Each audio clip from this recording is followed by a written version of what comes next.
Hi friends, welcome to Dhruvatare creations. ಬನ್ನಿ friends, ಇವತ್ತು ಹುರುಳಿಕಾಳು ಪಲ್ಯ ಹೇಗೆ ಮಾಡೋದಂತ ನೋಡೋಣ. ಹಾಗೆ ಹುರುಳಿಕಾಳಲ್ಲಿ ತುಂಬ ಹೆಲ್ತ್ ಬೆನಿಫಿಟ್ಸ್ ಇದೆ. ಏನಂದರೆ ಇದು ರಿಚ್ ಇನ್ ಐರನ್, ಕ್ಯಾಲ್ಶಿಯಂ ಹಾಗೂ ಡಯಟರಿ ಫೈಬರ್ಸ್ ಇದೆ. ಇದರಿಂದ ನಮಗೆ ಬೋನ್ ಸ್ಟ್ರೆಂಥನಿಂಗ್ ಮಾಡೋದ್ರಲ್ಲೂ ತುಂಬ ಹೆಲ್ಪ್ ಆಗುತ್ತೆ. ಮತ್ತು ನಮಗೆ ಡೈಜೆಷನ್ ಇಂಪ್ರೂವ್ಮೆಂಟಲ್ಲಿ ಮತ್ತು ವೆಯ್ಟ್ ಲಾಸಲ್ಲೂ ತುಂಬ ಹೆಲ್ಪ್ ಮಾಡುತ್ತೆ ಅಂತಲೇ ಹೇಳ್ಬೋದು. ಹಾಗೆ ಈ ರೆಸಿಪಿ ತುಂಬ ಈಸಿಯಾಗಿ ಇದೆ, ತುಂಬ ಟೇಸ್ಟಿಯಾಗೂ ಇದೆ. ಇವಾಗ ಮಾಡೋದು ಹೇಗೆ ಅಂತ ನೋಡೋಣ. ಸೊ ಮೊದಲಿಗೆ ನಾನು ಒಂದು 100ರಿಂದ 150 ಗ್ರಾಮು ಹುರುಳಿಕಾಳನ್ನ ತೊಗೊತಾ ಇದ್ದೀನಿ. ಅದನ್ನು ಒಂದ್ಸತಿ ವಾಶ್ ಮಾಡಿಕೊಂಡು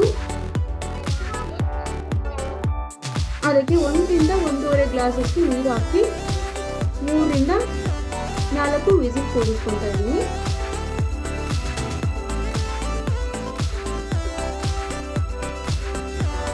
ನಂತರ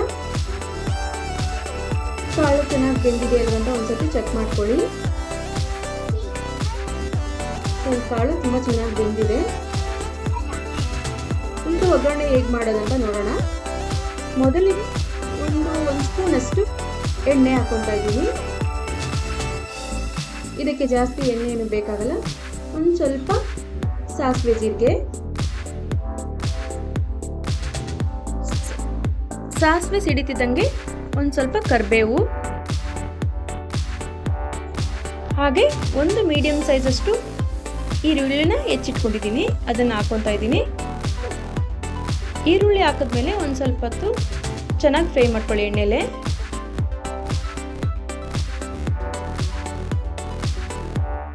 ಸ್ವಲ್ಪ ಸೌಟ್ ಆಡಿಸ್ಕೊಂಡು ಫ್ರೈ ಮಾಡ್ಕೊಳ್ಳಿ. ಹಾಗೆ ಇವಾಗ ರುಚಿಗೆ ತಕ್ಕಷ್ಟು ಉಪ್ಪು, 1 ಸ್ಪೂನು ಅಚ್ಚ ಖಾರದ ಪುಡಿ, ಹಾಗೆ ಚಿಟಿಕೆ ಅರಿಶಿಣ ಇದನ್ನು ಹಾಕ್ಕೊಂಡು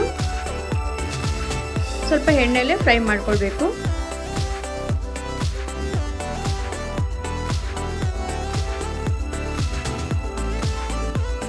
ಚೆನ್ನಾಗಿ ಫ್ರೈ ಆಗಿದೆ. ಸೊ ಈ ಥರ ಕಲರ್ ಬರೋರು ಫ್ರೈ ಮಾಡ್ಕೊಳ್ಬೇಕು. ನಂತರ ಇವಾಗ ಕಾಳು ಏನು ಬೇಯಿಸಿಟ್ಕೊಂಡಿದ್ದೀವಲ್ಲ ಅದನ್ನು ಹಾಕ್ಕೊತಾ ಇದ್ದೀನಿ. ನೀವು ಇಲ್ಲಿ ಕಾಳನ್ನ ಕಟ್ಟು ಸಪ್ರೇಟ್ ಮಾಡಿ ಬೇಕಾದರೂ ಹಾಕೋಬೋದು, ಹಾಗೆ ಇಲ್ಲ ಕಟ್ ಜೊತೆಗೆ ಹಾಕೋಬೋದು. ನಾನಿಲ್ಲಿ ಕಟ್ ಜೊತೆಗೆ ಹಾಕೊಂಡಿದ್ದೀನಿ. ನೀವು ಡ್ರೈ ಬೇಕು, ಕಾಳು ಡ್ರೈ ಬೇಕು ಅಂತಂದರೆ ಕಟ್ಟನ್ನ ಸಪ್ರೇಟ್ ಮಾಡಿ ಬರೀ ಕಾಳನ್ನೇ ಹಾಕೋಬೋದು, ಅದು ಚೆನ್ನಾಗಿರುತ್ತೆ.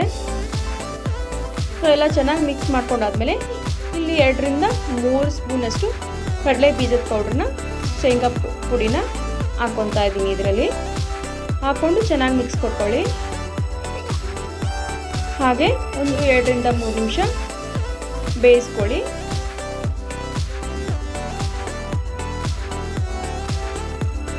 ಸ್ವಲ್ಪ ಕಡಲೆ ಬೀಜದ ಪೌಡ್ರ್ ಹಾಕಿದ್ಮೇಲೆ ಒಂಚೂರು ಬೇಂದರೆ ಚೆನ್ನಾಗಿರುತ್ತೆ. ನೋಡಿ ಫ್ರೆಂಡ್ಸ್, ಆಲ್ಮೋಸ್ಟ್ ಎಲ್ಲ ರೆಡಿ ಆಯಿತು ಹುರುಳಿಕಾಳು ಪಲ್ಯ. ಈ ರೆಸಿಪಿ ನಿಮಗೆ ಇಷ್ಟ ಆಗಿದೆ ಅಂದ್ಕೊತೀನಿ.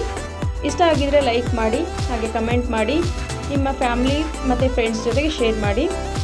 ಇನ್ನಷ್ಟು ಇದೇ ರೀತಿ ರೆಸಿಪಿಗಳಿಗಾಗಿ ನಮ್ಮ ಚಾನಲ್ ಸಬ್ಸ್ಕ್ರೈಬ್ ಮಾಡಿ. ಇಷ್ಟೊತ್ತರೆಗೂ ವಿಡಿಯೋನ ವಾಚ್ ಮಾಡಿರೋದಕ್ಕೆ ತುಂಬ ಧನ್ಯವಾದಗಳು.